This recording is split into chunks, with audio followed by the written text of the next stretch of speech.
Je m'appelle Tianjan, j'ai grandi à Londres, mais j'ai passé la moitié de ma vie en Chine. Je m'appelle Anna et je viens d'Écosse. Je suis arrivée en Chine pour la première fois il y a 5 ans et j'y vis depuis. C'est une végétarienne qui aime l'aventure et un peu une accro à la caféine. Lui mange de tout et est notre grand expert en thé.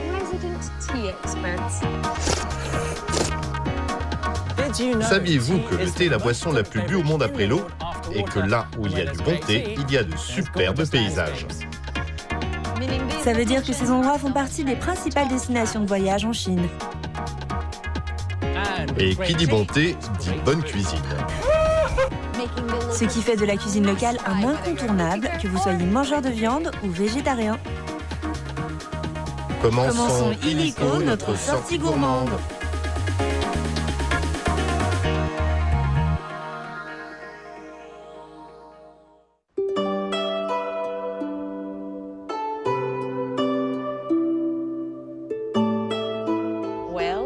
Eh bien, un autre de mes lieux favoris du Guangdong, Shaoguan est en fait l'une des villes les plus au nord de tout le Guangdong. Je vois. Certains l'appellent la voie dorée parce que les températures y sont très bonnes et qu'elle est très étroitement liée à d'autres provinces. Mais maintenant, nous sommes entourés du relief d'Anxia, ce qui est plutôt cool. Oui, je pense que c'est parce qu'on peut voir qu'il y a des couleurs très très visibles dans la paroi rocheuse. On peut voir par exemple quelle période elle a traversée ainsi que la teneur en minéraux. Par exemple, les parties les plus foncées, les plus rouges, contiennent plus de fer. Et comme c'est plus humide dans cette zone, je pense qu'il y a beaucoup de mousse et de moisissures qui poussent dessus. Et c'est pour cela qu'il y a une différence de couleur.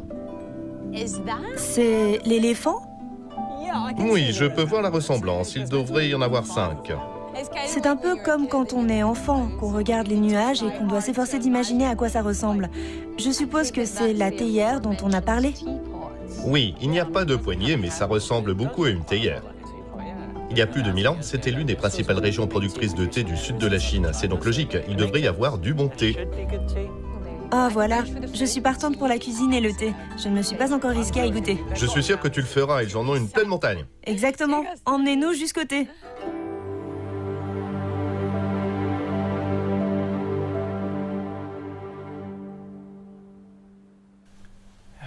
Je n'ai jamais vu ni bu de thé poussant dans le relief d'Anxia. Ça va être une première. Oui, c'est une sorte de décalage, n'est-ce pas? Parce qu'on a cette pierre rouge-brun foncé. La dernière chose qu'on imagine, c'est de voir pousser ici de verre théier, n'est-ce pas? Oui, exactement. Mais nous y sommes. Eh oui, wow. Bonjour. Bienvenue dans la ville natale du thé Baimao de Chine. Merci. Ici, les feuilles de thé sont très grandes. C'est une variété à grandes feuilles. Elle a 4 caractéristiques. Des têtes charnues, un duvet fourni, une saveur douce et un parfum d'orchidée. Je vois ici des feuilles mangées par les insectes. C'est parce qu'on n'utilise pas de pesticides. Il n'y a pas de fermentation non plus. Donc littéralement, ce qu'ils font, c'est simplement cueillir les feuilles, les laisser sécher au soleil et ensuite on peut boire. C'est très naturel. Oui, Je suis intriguée. bien sûr, j'adorerais goûter ce thé. Wow, c'est assez incroyable de boire du thé dans ce cadre. C'est comme si on était dans une peinture à l'encre de Chine. Je trouve ça très poétique. De quel thé s'agit-il? C'est du thé blanc, du Lenhua Baimao. Voici du thé blanc dufteux, aiguille d'argent. Regardez. Volontiers, je vais la caresser. C'est si intéressant de voir du duvet sur du thé. Oh, c'est très léger, n'est-ce pas? Ça n'a presque aucune couleur. C'est ma citation préférée, comme s'il n'était pas là. Comment savoir si on a du bon thé? De manière générale, plus un thé de printemps est éclatant, plus son arôme est subtil.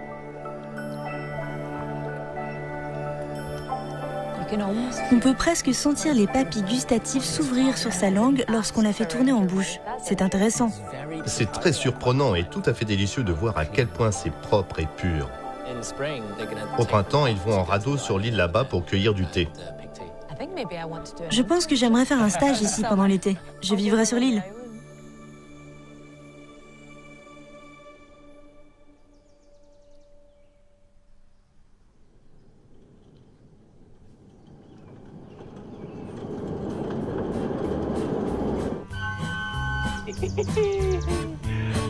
Oh, c'est génial.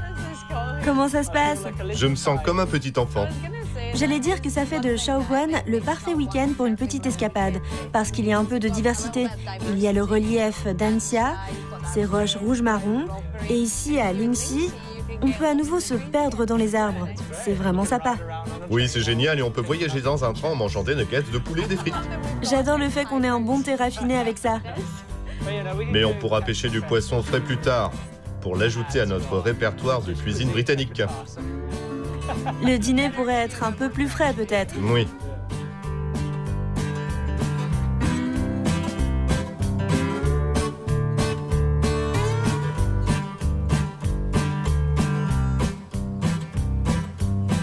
Allons-y.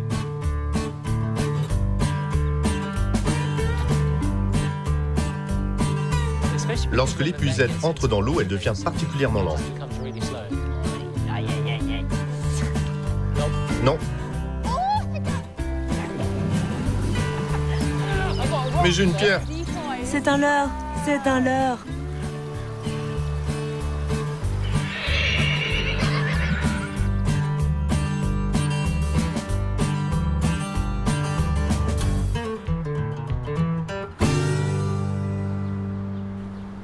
Ok, super. Sache qu'en fait, je suis plutôt bonne question brochette. D'accord. Alors je serai l'apprenti du barbecue. Tiens, D'accord, jette-moi dans le grand bain. en voici un qu'on a acheté plus tôt. Je vais suivre le style du Xinjiang. Oh, c'est un peu trop. Non, ça va. Non, ça suffit, merci. C'est moi qui vais manger ça. Ça va, merci beaucoup. Attends, ma petite dame.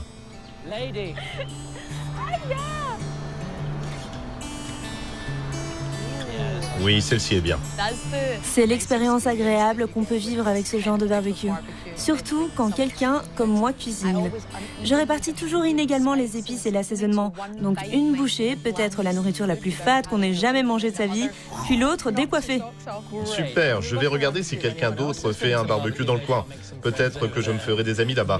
Ne faites jamais confiance à un végétalien pour cuisiner votre viande. En fait, une des choses que je préfère faire lorsque de nouveaux visiteurs viennent en Chine, c'est de les emmener au barbecue. Parce que d'abord, c'est super social et les gens peuvent manger ce qu'ils veulent. C'est donc l'option parfaite pour un grand dîner. Oh, j'adore ça. Oui, surtout dans ce genre d'environnement. Voilà la vraie vie.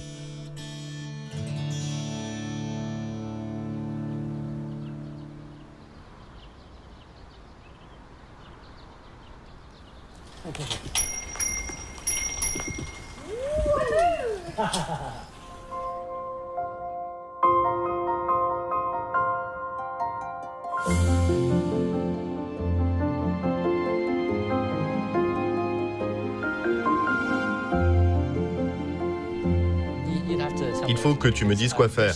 On dirait une image de carte postale, mais je ne sais même pas comment on est censé manger ça. On peut griller des fruits ? Oui, on les grille. Je recommande ce que j'ai fait la dernière fois, à savoir de griller une partie de l'écorce de mandarine et de la mettre à l'intérieur. Oh, wow, d'accord. C'est comme certains des desserts de médecine chinoise qu'on a mangés. Et on a un thé blanc ici. On a donc ce joli contraste entre la lumière et l'obscurité. Et c'est très riche en graisse, donc on a besoin de thé pour les éliminer. Merci beaucoup. Eh bien, puisqu'on est là, on devrait rendre visite à des Hakka du coin. Les Hakka étaient originaires de la partie centrale de la Chine. Donc, ils ont migré ici et ont amené beaucoup de coutumes de là-bas. Je suis du Nord, donc beaucoup de viande, ça me parle vraiment. Et c'est l'une des subdivisions de la cuisine cantonaise. Beaucoup de glucides, beaucoup de viande, beaucoup d'huile.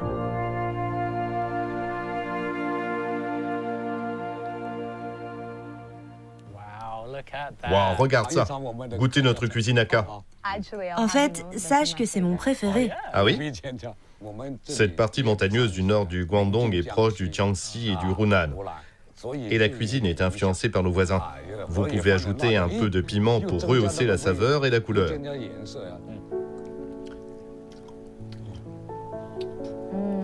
Pour faire notre tofu rustique, on le coupe en petits morceaux comme ceci et on y ajoute de la viande maigre hachée ou de la poitrine de porc, comme pour la garniture de raviolis.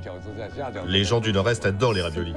C'est super croustillant, presque comme si ça avait été frit dans de la fécule de maïs. L'intérieur est soyeux et charmant. Et puis tu as la viande, comme ça.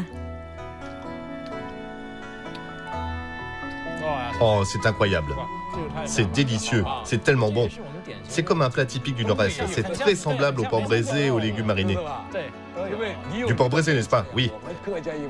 Vous avez vos légumes marinés et nous, les Hakka, avons notre chou séché. On le sèche et le trempe quand on a besoin. Vous utilisez des ingrédients locaux? Oui, toujours. Les Hakka croient que les produits locaux font la meilleure cuisine.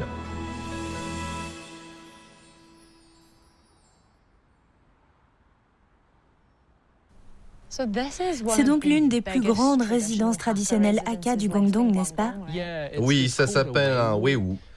Je suis déjà allé dans d'autres wewu, mais aucun n'était aussi grand. Bonjour. Bonjour. Bonjour, bienvenue. C'est le village Hakka de Mantang. C'est la première enceinte fortifiée du genre dans le Lingnan et la plus grande de la province du Guangdong. Alors, quelle est la différence entre une enceinte fortifiée et un toulon? Une enceinte fortifiée est construite avec des matériaux solides, principalement des briques noires. Un toulon est relativement petit et fait de briques crues. Il n'est donc pas si solide. Suite à leur migration vers le sud, les Hakka ont eu tendance à vivre ensemble. À une certaine époque, plus de 800 personnes vivaient ici. C'est une meurtrière? Tout à fait. Une ouverture pour armes à feu. Elle a été conçue pour être large à l'intérieur et étroite à l'extérieur. De cette façon, on ne voit pas dedans quand on est dehors, mais on voit bien l'extérieur depuis l'intérieur. De plus, la structure du mur comporte 3 couches. La première est en granit. La deuxième est formée de limon, de gravier et de charbon de bois. Et la troisième est en briques noires. En cas d'attaque ennemie, le limon, le gravier et le charbon de bois de la couche intermédiaire se déversent, bloquant l'entrée et empêchant l'ennemi de pénétrer. C'est donc le centre même du périphérique, si on voit ça comme 3 anneaux ou carrés concentriques.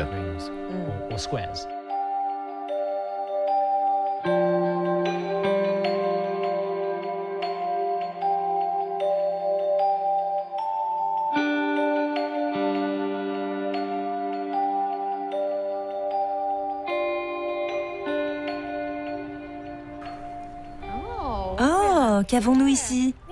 Bonjour monsieur, que faites-vous? Ce sont des nouilles de riz Hakka, Premier ministre.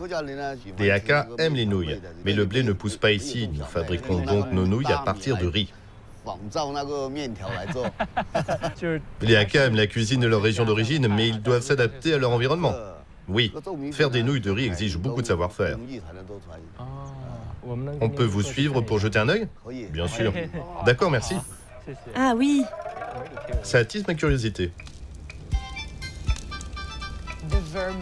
la masterclass vermicelle. Qu'est-ce que c'est? C'est de l'huile de colza qu'on produit nous-mêmes. On broie les graines du colza pour en faire de l'huile. C'est vraiment comme le changfen qu'on a vu à Shantou. Mais cette couleur est beaucoup plus laiteuse et blanche. Oui, je veux dire... Oh, waouh! Je ne me ferais pas confiance avec ça. Moi non plus, on dirait de la peinture. C'est essentiellement comme le lait de soja, mais c'est du lait de riz, n'est-ce pas? Donc tout cela est simplement cuit grâce à la vapeur du bois en dessous. Oui. Puis-je essayer? Bien sûr. Tu vas le faire? Je me retrousse les manches. Il faut bien répartir la préparation. Ça va. C'est un peu comme faire des crêpes. Les débutants n'obtiennent jamais une épaisseur uniforme. Vous pouvez dire quel côté est le plus épais ou le plus fin? Oui, c'est plus mince de ce côté.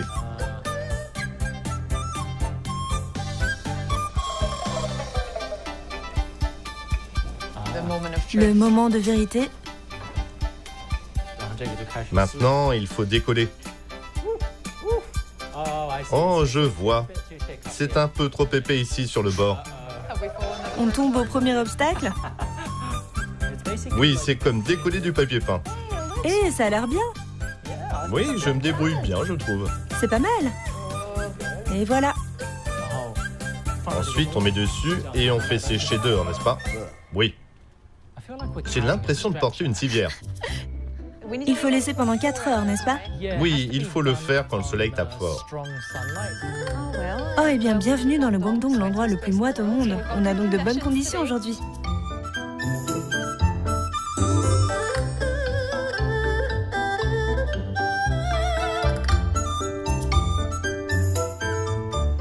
Regarde ça.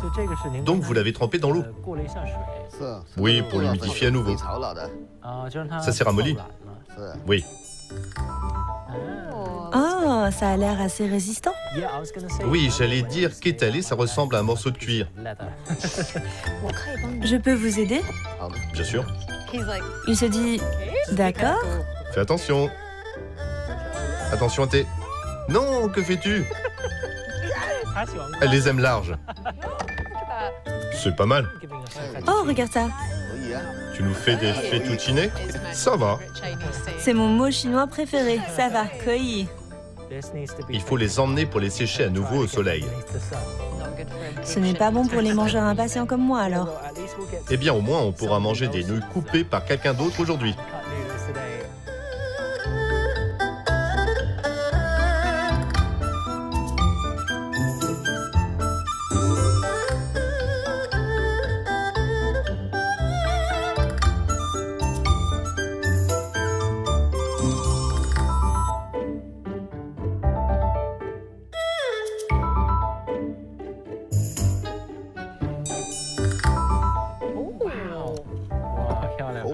Œufs pochés et nouilles de riz Premier ministre. Merci. Merci. J'ai entendu une histoire selon laquelle, apparemment, ce plat particulier est servi aux gendres potentiels. Tu devrais peut-être chercher ta cible potentielle ici, dans ces bâtiments. Je dois vite enlever ça. J'en prendrai soin pour toi. C'est vraiment intéressant de goûter la différence entre les vermicelles sautées et ceux plus frais dans la soupe. Oui.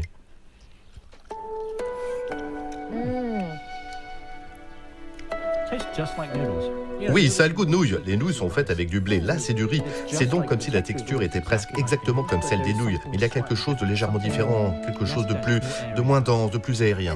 C'est vraiment délicieux avec ce chou frais. Il y a ce croquant terreux et sucré avec ces nouilles sautées. C'est génial. Comme les nouilles sont un aliment de base, on les néglige facilement et on les voit comme quelque chose qu'on mange tous les jours. Mais je pense qu'avoir vu ce processus et comment on les prépare réellement leur donne un nouveau visage, tu sais. Oui, c'est intéressant car même si elles sont faites de riz, elles ont tellement le goût des nouilles du nord de la Chine ou de la partie centrale de la Chine qui sont faites de blé. Le simple fait d'avoir ceci ici rappelle comment les Hakka ont migré dans le passé. C'est un petit morceau d'histoire.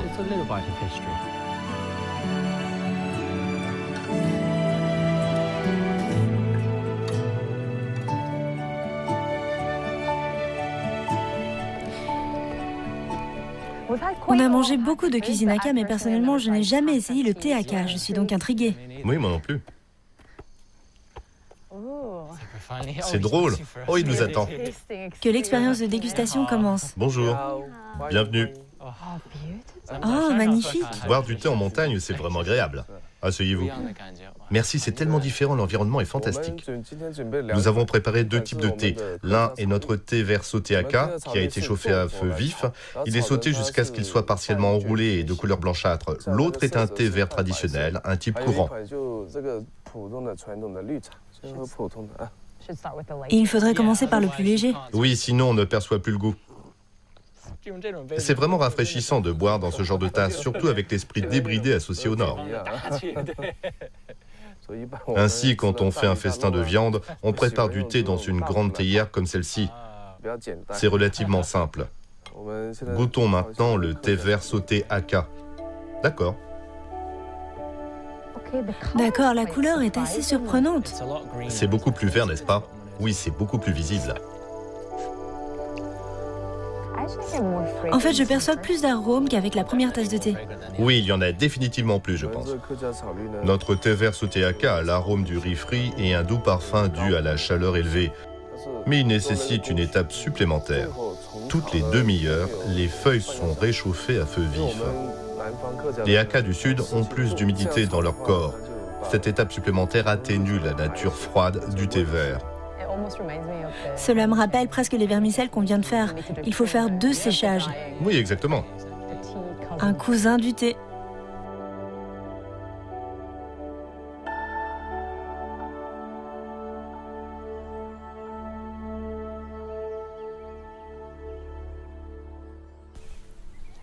Nous y sommes.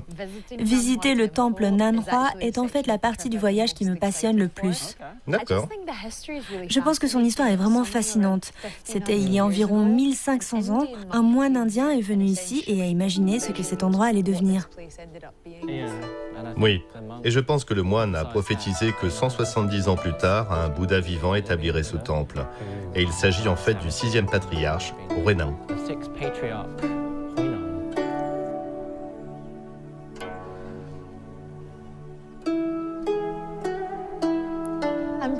J'essaie de me souvenir de cette citation originale. C'était quoi? Quelque chose comme « Le corps est l'arbre de l'éveil ». Le cœur est le support du miroir spirituel. Il faut le nettoyer afin qu'aucune particule de poussière n'y adhère. Oui, à peu près. C'était intéressant. C'était en quelque sorte une compétition. Le 5e patriarche a écrit ce poème. Huineng a répondu avec un autre poème qui dit « L'éveil n'est pas un arbre. Le miroir spirituel n'a que faire d'un support. La nature de Bouddha est propre et pure.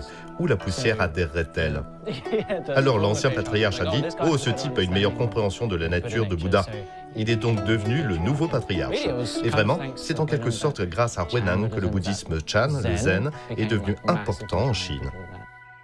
Mais c'est l'heure du déjeuner. La cuisine du temple, c'est probablement ce que j'attends avec le plus d'impatience. Oui, elle est tout à fait à ton goût. Je vais prendre le thé avec un des moines et après on pourra se retrouver. Je te verrai quand mon ventre sera plein.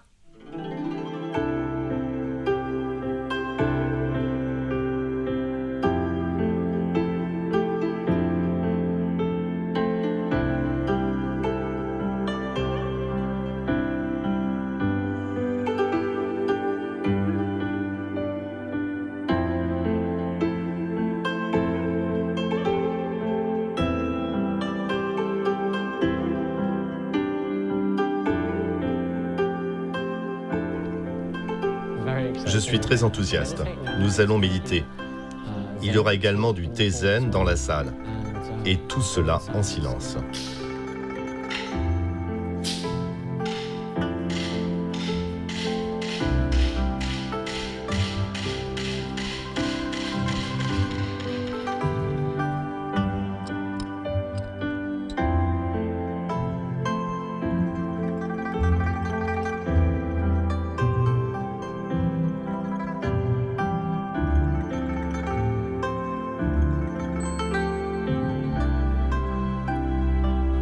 Avant de le boire, je ne sentais pas la température. Mais à la première gorgée, c'est chaud. La première gorgée est vraiment bouillante. Certains se brûlent ou bien s'étouffent en buvant le thé trop rapidement. Oui, lorsqu'on ralentit ses mouvements, l'esprit ralentit également. On pense seulement à son corps qui s'arrête pour se reposer. En fait, on peut aussi arrêter notre esprit.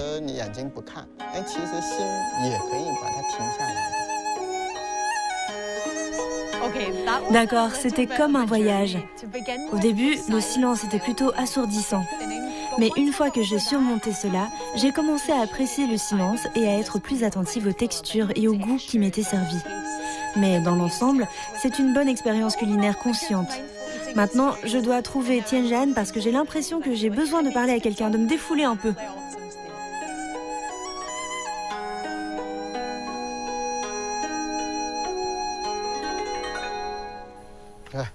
Buvez. Merci. Merci.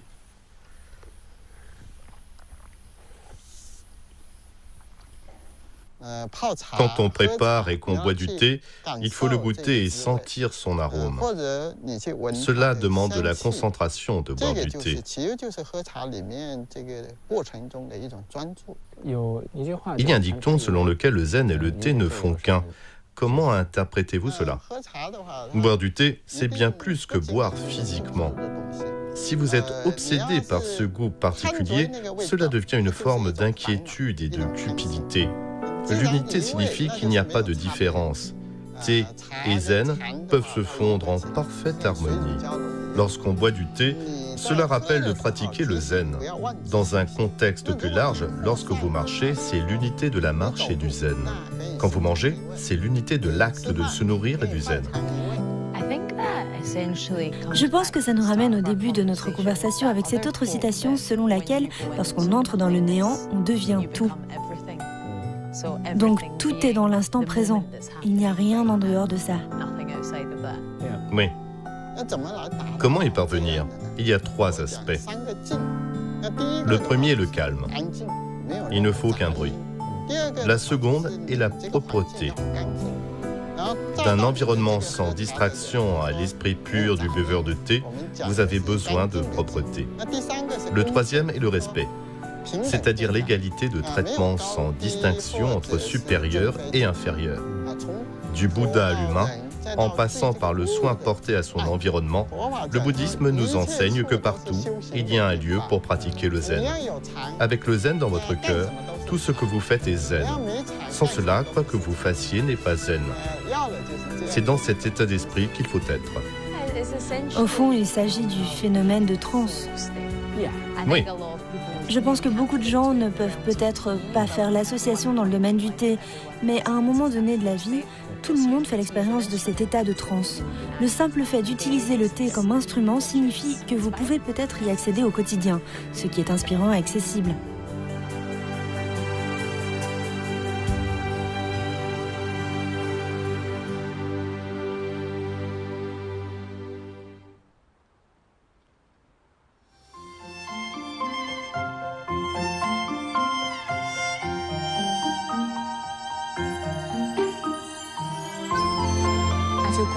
Je suis plutôt songeuse.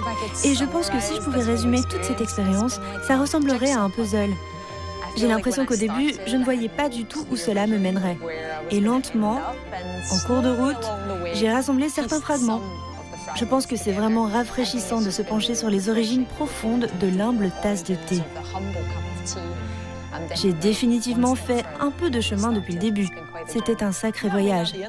Oui, en fin de compte, quand on revient à l'essentiel, le thé n'est qu'une feuille. C'est juste un ingrédient, non?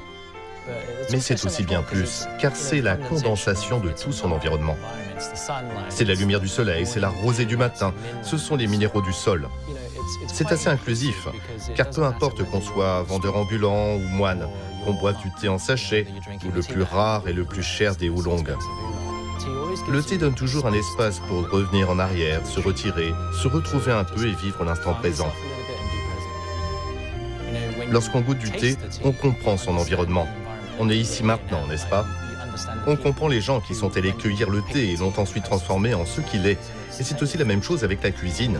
Lorsqu'on vous sert un plat, c'est une conversation entre vous et le chef. C'est juste une histoire qui se déroule dans votre bouche. Restez curieux, que l'aventure continue. Restez assoiffés.